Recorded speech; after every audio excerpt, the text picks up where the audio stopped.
If you needed a sign to jump back into Fallout 4, this might be it. Today we'll be finding all of these wee guys, Bobbleheads. 20 of them are in the game of Fallout 4, and there's no additional ones with the DLC, so with the base game we can get all 20. Now 3 of them are locked behind a quest line, but 17 of them might as well be, because you've got to fight through a dungeon in order to get to them. So barring all the firefights, I'm going to show you how to get every single one. Let's begin with the first one, Perception. This can be found in the Museum of Freedom, located in the town of Concord. One of the first bobbleheads you will come across, and probably the easiest one to get. Go in, and we will fight our way through all the raiders. Pretty straightforward. Reach the final room, and you can pick up the bobblehead right over here on the desk, giving you +1 permanently to your perception stat. Next up is the Repair Bobblehead. It is found on the catwalk of the Corvega assembly plant, right at the edge up there. Now you do have to fight through a number of raiders to get to it, and it's located south of the town of Lexington. So let's get right up there. No doubt this is one of my favourite bobbleheads, a must-have if you're using power armour, as your fusion cores will last 10% longer. It makes sense. If you wanted to be smarter than the ghouls on the street here, you would have to visit the public library. That's where you can find the bobblehead. Now be aware, there is a massive super mutant ambush coming your way, so let's head straight in. All these friendly protectrons guard our treasure, and once you pick it up, of course, you will get a little bit smarter. In fact, permanently by 1, which again is a pretty good stat gain. So let's head on to our next one. Trinity Tower is our next destination, and you'll spend most of your time riding the elevator all the way to the top, where you can get the melee bobblehead. So let's start fighting our way through mutants and getting up there. Fun fact, the cell is actually on the outside, so if you somehow could jetpack up here, you wouldn't even need to ride the elevators. Grab the key out of the safe. Of course, these guys aren't just going to let you do that, but once that does happen, you can go in and get the melee bobblehead. It is a bit more if you're doing a melee build. It's very useful. 25% crit damage permanently for melee weapons. So, you know, if it's useful, it's useful. If you're being a collector, well, you get the deal. Right, next up is actually very close. From Trinity Tower in the distance to Park Street Station. This is where you're going to find the speech bobblehead in the middle of the city. Trinity Tower over here. Park Station over here, next to Swan in the Common. Right, it is also called Vault 1114, so let's head on in. Hard not to miss the cool cinematic of the vault door actually being opened. As a cool rule of thumb, the Overseer is always the top floor overseeing the common area, right through that wee porthole. Conveniently found right behind Nick Valentine. This does give all vendors permanently 100 more caps for bartering, which in the early game to mid, very useful at all points, and plus you also want to pick up Nick, so an awesome bobblehead to collect. Next up, we are hitting the Mass Fusion building, where you can find the Strength bobblehead right at the top. My favourite one to pick up, again, if you can manage the frame rates in the downtown area. That's probably your biggest enemy. It's a short couple of flights of stairs before you get the bobblehead. It's on top of that statue right there, permanently granting you 1 strength, and more importantly, 10 carry weight, making it my favourite bobblehead in the game. Next up is the Raider Murderer Pickman, found of course in his gallery in the north side of the city. Let's go get him. This is actually a very niche bobblehead because it's not specified exactly what it does. It does make lockpicking permanently easier, but by how much? It's hard to tell. But it's not a bad thing to pick up, because if it is slightly easier, you're less likely to break any pins. This takes us up north to the town of Malden. Once you get here, you'll want to make your way through the school and down towards the vault. Spoiler alert. Yes, there is a vault in here, and it can be found down here in the basement. No cool vault animation here. This is already open and occupied by gunners. We will have to get the key off the commander in order to access the lab. It overlooks the combat course, so once you clear out the place, you'll know what I'm talking about. I think with this vault, a lot of people seem to think it's in the Overseer's office, but It's actually up here in the observatory, giving you one extra guess when hacking terminals. And if you're like me, that goes an awful long way. Just in case there's a misclick or something happens, it can be a bit of a lifesaver. Right, okay, let's go get the Barter Bobblehead up next. We are at Lukowski's Cannery, which is on the coast. One thing about this, you have several ways in order to gain access to this bobblehead. Number 1 is you pickpocket the key. Number 2 is you kill him and take the key. Or number 3, you let him kind of wander about. You just kind of wait in the area. He'll eventually go up to his office. That's the door that's locked. He'll open it, and you can walk all the way round peacefully to the bobblehead.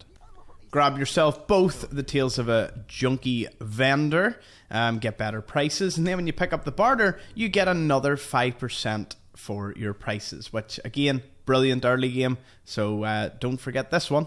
For my next bobblehead, I arrive at a place that I still can't pronounce correctly, at least locally. The Saugus Ironworks. Let me know which one sounded a bit better. Number 1, number 2.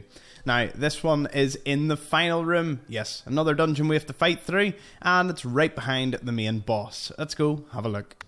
Don't try and jump into any of the vats of molten metal, because you will die instantly. I know it looks enticing, but save game before you try. Into the blast furnace we go. And a cinematic I just can't get enough of. Your man just getting sliced in half.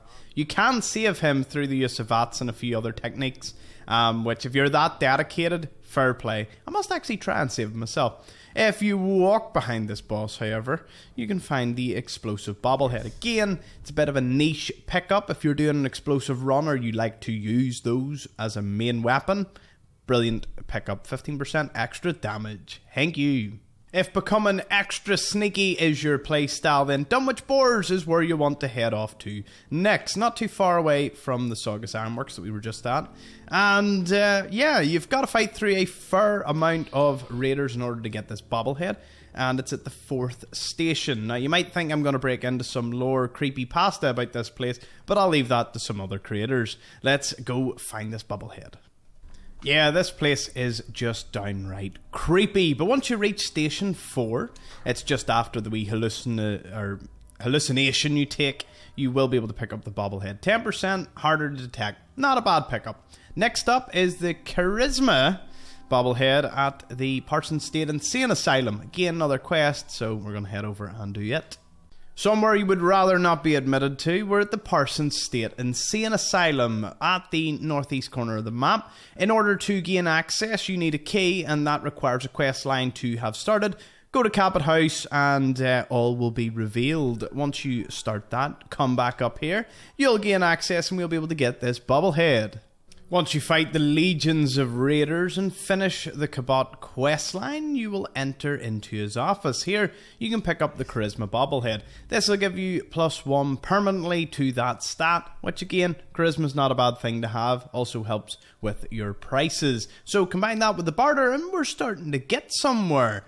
Now we can exit on out and head on over to somewhere a little closer to the south coast. In fact, we're going to go to Spectacle Island.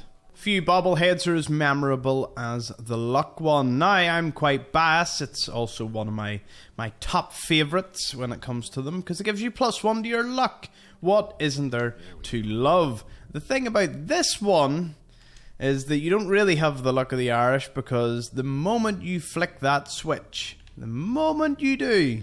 Where's the switch? It's downstairs, isn't it? Yeah. You get met with a great surprise. Everything's good, not much is happening. Oh, Marlurk. Ooh, Marlurk Queen appears. So yeah, if anyone needed a wee memory jog of why this is so memorable, there you go. Alright, so our next one is actually just across the water near all those Norwegians. You know, the noisy ones that occupy the FMS Northern Star? Well, they have a bobblehead that we need, so let's go say hello. Access to this hulking structure can be found at the rear. You'll have to fight through all the raiders, and the bobblehead can be found just at the tip there, and then you take the boat ride down. Now, once you fight through them all, I'll meet you up at the bobblehead. Ain't this the interesting one? The agility bobblehead giving you +1 to your special stat, and agility is Pretty awesome. Not a bad one to have. Now, our next bobblehead is also very close nearby. It's the Poseidon Energy, where we'll have to fight through, you guessed it, a lot of Mirelurks, a lot of Raiders, all for a bobblehead. Let's go. Next up is the Endurance bobblehead, found at the Poseidon Energy. Now, in order to access it, you have two methods of entry. One is the tunnel at the rear, where you'll fight through a lot of Mirelurks, or you could access the Master Lock door. I'm going to go through that. You fight through the Mirelurks, and I'll meet you inside. I've just walked in. You'll be exiting out of the tunnel if you couldn't open the door, but not to fear. Once you open this, you'll have to fight through another horde of raiders all the way into this central box here. You can get access through that little door over there, and if you're if you're extremely lucky, you could maybe just jump the fence. I'm not getting that luck, so I'll see you in the final room. Up here, the whole gang, including Cuddy, is sitting about, and you can pick up the Endurance bobblehead, giving you +1. Extra sprint is always good, so you can't beat that. The next one requires no fighting whatsoever, so, give you a bit of a break. And it's not that far a walk. Just north at the Adam Cat's garage, you can find our next bobblehead. It again is it's a niche one. It's a certain build. If you're doing unarmed attacks, you get 25% critical damage. If you're not using unarmed, it's just for collecting purposes. Right, let's go snag our next one. The always rainy Gunners Plaza. If you arrive here, you'll be able to get yourself the Small Arms bobblehead. Thing about that is, you do have to fight through basically the entire Gunner army. But provided that's something you're used to, then it shouldn't be a problem. You will have to get the key off one of the gunner commanders in the area, as it is found behind a locked door in the, in here. The recording studio. So, kill one of them, and I'll see you here. Once you get the key, and we're inside, you can fight Captain Wes, and then pick up the small guns. Gives you 25% critical damage to all small ballistic guns, so anything that isn't like a minigun, because we're going to go get the big guns bobblehead up next. If you want to get the big guns bobblehead, then you're going to have to bring some, because this bunker is crawling with some of the toughest gunner enemies. If you thought the plaza was bad, Vault 95 definitely is in the running for one of the most difficult in the game. Take the elevator and we're going to go to the living quarters where we can find our bobblehead. This one can be a little tricky to get to, so once you enter the common room, take the right over to the residential, run through an enormous amount of traps, and once you're down here, work your way through all the way to the end. Oh no, just before the end, where you can cut through. There it is, third time's the charm. Yeah, as I said, it can be a little fidgety to get to it, but once you find the room with the wee radio and plenty of gunners, just see where they all run from, and you'll get 25% critical damage with all heavy weapons. So if you're doing minigun or Gatling laser build, be sure to call in to Vault 95 and pick it up. Now, not getting away from vaults, we're going to another vault. To get the medicine one, we have to go to Vault 81. Let's jump on over. With the medicine bobblehead up next, you'll have to start a questline hole in the wall, and you can find it in Curie's office. It's at the southeastern end of the vault, but don't worry, I'm going to show you exactly how to get there. And who wouldn't want to miss this animation? Oh, forgot about this part. Yes, this is the one where you've got to do a little quest before they give you access to the vault. Well, go do the quest and come back. Taking the main elevator down, you can find Curie in her office. Now, we do need to get inside there in order to, get the bobblehead, but not the fear. Just you do what she asks and sort out the quest, and then you can just waltz on in and pick up the medicine bobblehead. It's pretty cool. Gives you 10% heal to all your stim packs, so for a long run, you're going to get a good bit of value out of this. Next up, and actually last up, is, of course, Fort Hagen, whatever way it is, option 1 or 2. We'll get the energy weapon bobblehead to conclude the series. The reason I left this bobblehead to the end is because you actually need to do the main questline reunions in order to access it, where you get to meet Kellogg. Hopefully there's no spoilers there, the game's been out many years. Okay, and the thing I always forget about is how to actually get inside. You can go through the parking garage down at the bottom, or you can go the way I normally go, which is through the roof. Once you're in the command center, the real fun begins. You'll have to fight your way through waves and waves of synths. You'll be looking for the kitchen, as the bobblehead resides between two refrigerators. Right here, the energy weapons, getting permanently 25% critical damage for all your energy weapons. It's not a build I would run often, but if you're doing the main questline, you may as well pick it up, because you need to do it to get here. So that's all 20 bobbleheads. Let me know your favourite in the comments below, and if you want to find out every power armour in the game, I also have a video on that as well. Thank you so much for watching. See you in the next one.